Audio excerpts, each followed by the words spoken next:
Querido amigo, hoje iniciaremos o estudo do capítulo 5 do livro de João. Vamos estudar até o versículo 29. Hoje iniciaremos também a terceira parte do livro que denominamos A Oposição ao Filho de Deus, que abrange os capítulos 5, 1 até o capítulo 10, 39. Nesses capítulos, nós vamos estudar os eventos ocorridos durante um período de aproximadamente 2 anos, sendo que já se passara 1 ano desde a primeira Páscoa mencionada lá em 2:13. Logo no versículo 1, temos uma referência a uma festa dos judeus, sendo esta festa que não foi identificada. Essa era a festa que em João não é identificada com o nome. As outras são Páscoa, Tabernáculo. Poderia ser a Páscoa, sim. Poderia ser Pentecostes, poderia ser a festa dos Tabernáculos, nas quais essas festas todos os judeus deveriam ir até Jerusalém. Os judeus se deslocavam das diversas partes do país e até do mundo para participarem dessas 3 ocasiões. Como judeu que respeitava a lei, Jesus também participava dessas festas. Então vamos agora ao texto. Hoje nós vamos dividi-lo em 2 grandes porções. Em primeiro lugar, nós vamos considerar o episódio da cura do paralítico, fazendo 3 observações. A primeira observação, nos versículos 1 a 9, nós vemos o paralítico sendo encontrado por Jesus. Consideremos então aqui alguns detalhes. Primeiro, conforme os versículos 1 a 5, vemos o contraste entre o paralítico imobilizado e as águas agitadas. Como afirma o texto, Jesus estava em Jerusalém para cumprir as suas obrigações religiosas, pois através dessas festas honrava-se, celebrava-se e adorava-se a Deus. A cidade de Jerusalém tinha vários portões, e um deles era chamado Porta das Ovelhas, e junto dessa porta ficava o chamado Tanque de Betesda, cujo significado é Casa de Misericórdia, ou Casa da Graça. Esse nome foi muito significativo, pois, conforme o versículo 3, nele havia uma multidão de enfermos, cegos, coxos, paralíticos. E em relação ao versículo 4, talvez na sua Bíblia você esteja vendo entre colchetes. Isso significa que em manuscritos muito antigos esse verso não aparece. Mas essas palavras esclarecem o porquê muitos doentes se encontravam ali. Acreditava-se que um anjo descia de tempo em tempo e agitava as águas. E o primeiro que entrasse no tanque, uma vez agitada a água, sarava de qualquer doença que tivesse. Bem, aqui temos então algo diferente de tudo quanto lemos no restante da Bíblia. Vemos Jesus chegando a Jerusalém, a cidade santa, e em vez de se dirigir ao templo onde estavam as autoridades religiosas, onde se fazia o culto a Deus, ele dirigiu-se primeiramente àquele tanque onde havia uma grande multidão de pessoas infelizes, enfermas, cegas, coxas, paralíticos. Vemos assim que onde há miséria e necessidade, Jesus está presente. Ele procura ajudar aqueles que já perderam esperança. Mas afinal, por que Deus fazia esse milagre por meio dessa água agitada pelo anjo? Não creio que a única finalidade fosse simplesmente trazer cura física ao povo, porque, como vemos, não eram muitos os que eram curados, pois só uma pessoa recebia o benefício da cura uma vez apenas, né? Somente uma pessoa podia ser curada. Certamente, o propósito de Deus na realização desse milagre era mostrar ao seu povo que ele não estava ausente deles. Assim, naquele tanque de misericórdia e de graça, com aquele tipo de milagre, Deus demonstrava o seu interesse pelo seu povo. Simbolicamente, alguns estudiosos entendem que esse tanque simbolizava a lei, que não trouxe solução para os problemas espirituais do homem, enquanto que Jesus simbolizava, e é de fato, a solução divina para todas as questões dos seres humanos. Só em Cristo temos a salvação, e ali Jesus se depara com um homem que há 38 anos vivia numa longa espera. Quantos anos de espera, quantos anos de sofrimento. Querido amigo, Jesus tem resposta para todos os problemas do homem, sejam eles físicos, espirituais ou emocionais. Você está com algum problema sério na sua vida? Não se desespere. Recorra a Jesus, entregue o caso a Jesus. Agora, em segundo lugar, conforme os versículos 6 e 7, nós vemos o contraste entre a fé no destino e a fé na transformação. Muitas vezes pensamos que estamos sozinhos, que temos que curtir miséria que nos afeta sozinhos, sem mais ninguém. Mas Jesus vem sempre ao nosso encontro, como fez com esse paralítico, quando já estamos sem esperança até. Conforme o verso 6, Jesus sabia até a duração do sofrimento daquele paralítico, daquele inválido. Ele sabe por quanto tempo estamos sofrendo. O homem estava deitado, paralítico, sem poder andar. Isso nos lembra o estado do homem no sentido espiritual. Espiritualmente, o homem é incapaz de fazer algo. O homem sem Cristo está morto nos seus delitos e pecados. Esperar a solução dos problemas ou a felicidade sem ser em Cristo é tão inútil quanto foi para aquele paralítico esperando já há 38 anos para recuperar-se da sua paralisia. Bem, e o que Jesus fez? Que atitude ele tomou para com aquele pobre paralítico?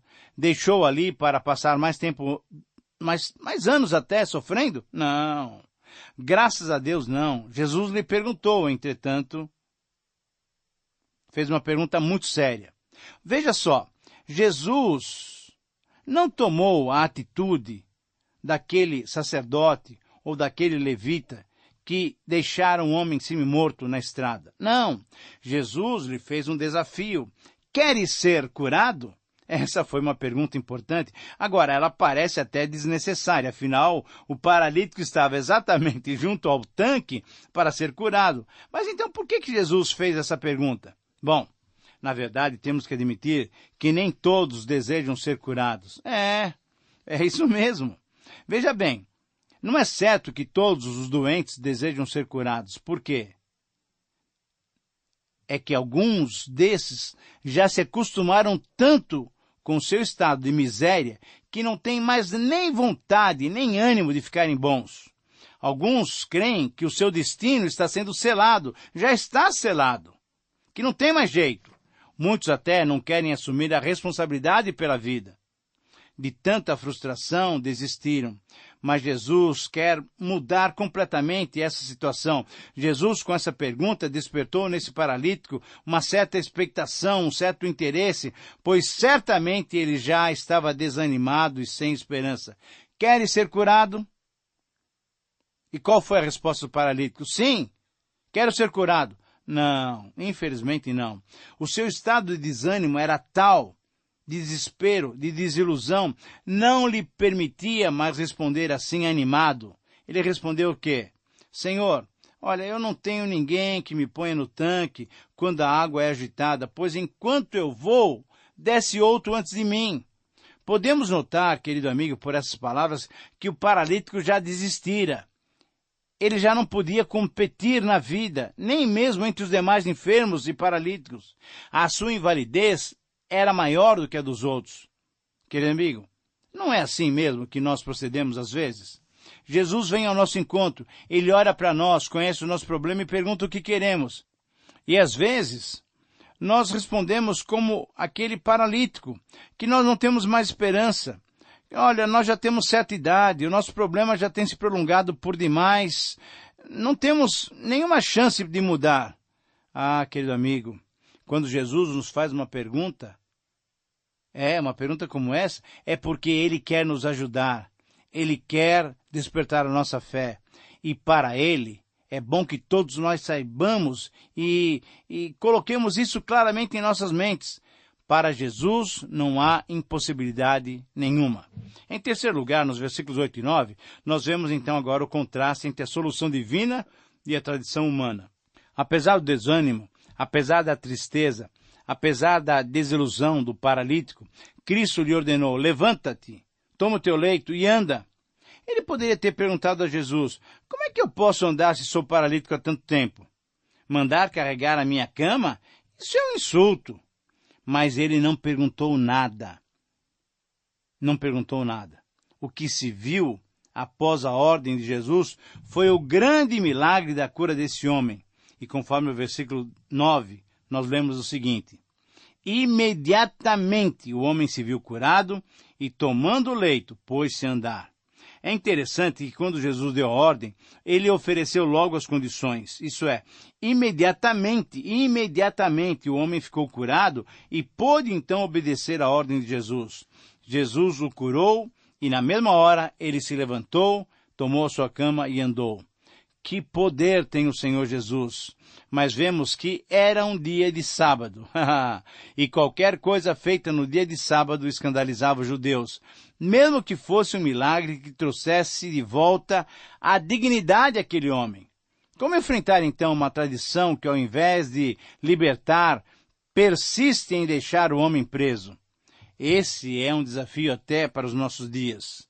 Agora, na segunda observação, nos versículos 10 a 13, nós vemos o paralítico e as primeiras críticas dos judeus. Consideremos também 3 detalhes. Primeiro, a desobediência apontada, versículos 10 a 11. No verso 10, vemos que os fariseus, cegos também as bênçãos divinas, acusaram de desobediência o ex-paralítico. Hoje é sábado, não te é lícito carregar o leito. O que fora paralítico respondeu então: o mesmo que me curou me disse, toma o teu leito e anda. A resposta do homem, ela foi firme, foi perfeita. Ele entendia que um ato de bondade tinha mais peso do que a observância meticulosa da lei. É que aqueles judeus esqueceram-se do espírito da lei, ficaram apenas com a letra da lei. A letra mata, exatamente. Em segundo lugar, a desinformação é percebida, versículo 12. É muito interessante esse verso, pois ele demonstra que os fariseus, os grandes líderes religiosos daqueles dias, nem sabiam direito tudo o que estava acontecendo debaixo das suas barbas, literalmente barbas compridas, né? De tanto controle que queriam ter sobre o povo e sobre a religião, eles nem sabiam o que estava acontecendo ao seu redor. Na verdade, muitos líderes déspotas que querem controlar tudo, muitas vezes percebem que não são a unanimidade que eles julgavam ser. Em terceiro lugar, nós temos o desconhecimento constatado, versículo 13. Esse versículo desmistifica a ideia de que se propaga que Jesus só curava mediante a fé que ele via nas pessoas. O próprio paralítico não sabia quem era Jesus, pois estando todo o tempo ali, junto àquele tanque, ele pouco sabia do que se passava fora daqueles lugares, na cidade de Jerusalém, na Galileia. Esse paralítico que desconhecia Jesus provou que Jesus pode qualquer coisa, independente das circunstâncias. Não havia e não houve e não há limites para as bondosas ações do Senhor Jesus. Mesmo sem conhecê-lo, para ele, Jesus estava acima de tudo. O que Jesus fez não estava contra a lei, não. A ação de Jesus proporcionou àquele homem abandonar o seu lugar de sofrimento, o seu longo e terrível martírio. Agora, numa terceira observação, nos versos 14 e 15, nós vemos o ex-paralítico encontrar-se com Jesus. E o encontro com o Senhor Jesus foi muito interessante. Vamos considerar 3 detalhes. Primeiro, o encontro com o Senhor das circunstâncias. Nas palavras do versículo 14, surge uma questão. Jesus estava ameaçando o homem que ele curou? Cuidado, não faças mais para que o mal não te suceda. Não, certamente não. Jesus não o ameaçou, mas deixou bem clara que a mudança das suas circunstâncias exigiam dele uma postura adequada. Número 2, o ensinamento divino, versículo 14 também.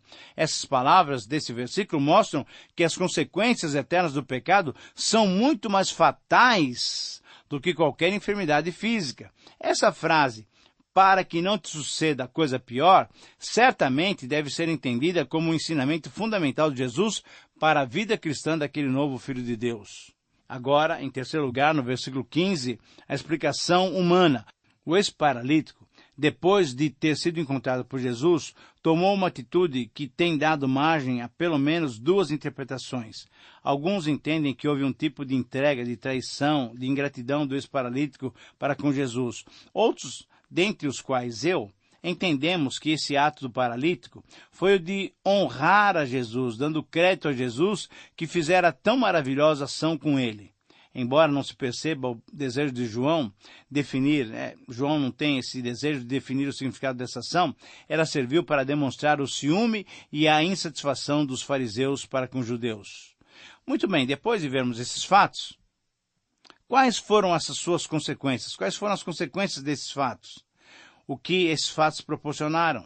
Bom, nós vamos ver isso agora. Em segundo lugar, nós vamos considerar o episódio da oposição dos religiosos judeus contra Jesus e vamos fazer 3 observações. Em primeira observação, nos versículos 16 a 18, nós temos as razões da oposição dos judeus. Eles reagiram assim porque era sábado. Nesses versos, João diz claramente que os judeus passaram a perseguir a Jesus porque fazia essas coisas no sábado. Os inimigos de Jesus não podiam admitir que Jesus fizesse aqueles milagres e muito menos em dia de sábado. Era essa uma tradição e eles estavam tão arraigados a ela que nem queriam que se fizesse o bem a nenhum necessitado por ser o sábado. Uma outra razão dessa oposição foi por causa da propagada filiação com Deus que o Senhor Jesus sempre fazia. Depois desse milagre é que os inimigos do Senhor Jesus começaram a odiá-lo e a persegui-lo. Não parando a não ser, veja só depois da crucificação. Ali então eles acharam que tinham concluído tudo contra o Senhor Jesus. Quando Jesus disse, por exemplo, meu Pai trabalha até agora e eu também, Jesus estava se fazendo filho de Deus e, portanto, essa foi uma outra razão para esse ódio dos religiosos, um ódio crescente que levou Jesus até a morte. Uma outra razão foi porque Jesus se fez igual a Deus, conforme o versículo 18. Certamente a grande razão pela qual a oposição se levantou contra Jesus foram as suas palavras fazendo-se igual a Deus. Para o judeu, alguém se apresentar como quem tinha autoridade sobre o sábado, era assumir para si a designação de ser o autor do sábado e, portanto, ser Deus. E foi exatamente isso que o Senhor Jesus fez em diversas ocasiões. E a partir dessa oposição, ela foi crescendo, e nesse verso vemos que os judeus já procuravam matá-lo. Na segunda observação, nos versículos 19 a 23, nós temos uma explicação que o próprio Senhor Jesus dá da sua missão. O Filho age em conformidade com o modelo que vê no Pai.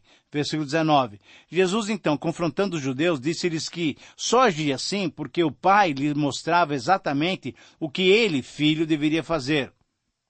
E Jesus acrescentou ainda que faria obras ainda maiores, com certeza referindo-se e contrastando essa cura do paralítico, que era uma cura já maravilhosa, com o milagre da sua própria ressurreição. Por isso eram obras ainda maiores que aconteceriam. O Filho age porque é amado do Pai, versículo 20.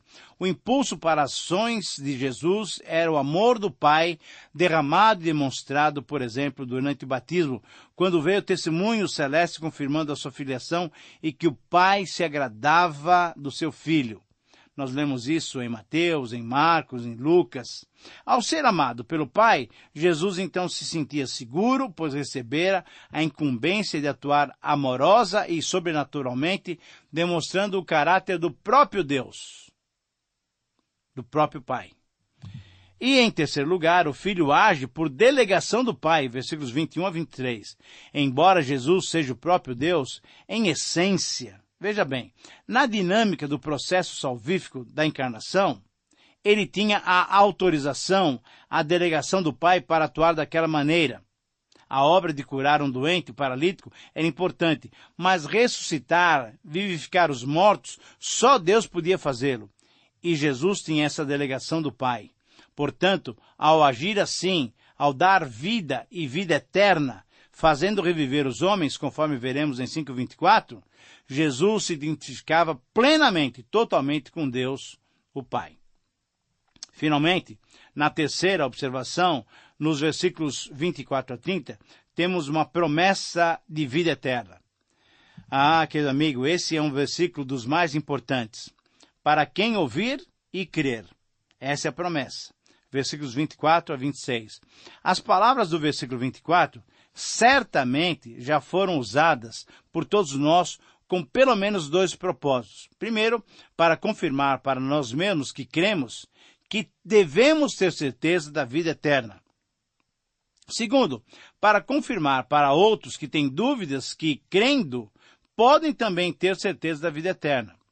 Mas é interessante perceber que, pelas próprias palavras do Senhor Jesus, há 2 condicionais.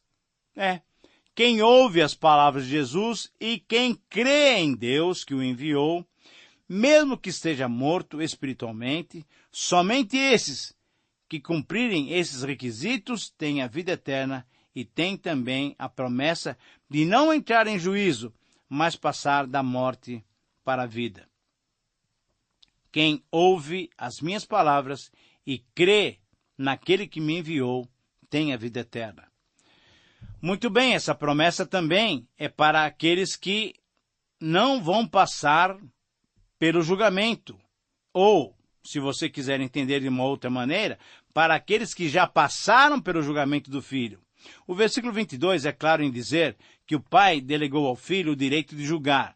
E o versículo 27 completa dizendo que a razão pela qual o Pai deu ao Filho esse direito é que Jesus é também Filho do homem. Isso é, Jesus, o Filho do homem, é o único ser com as duas naturezas plenas, a divina e a humana. Só ele pode julgar conforme a vontade do Pai, pois sendo Deus, exige completa santidade. Mas sendo o homem, conhece as nossas limitações e ele é amoroso, bondoso, gracioso, misericordioso.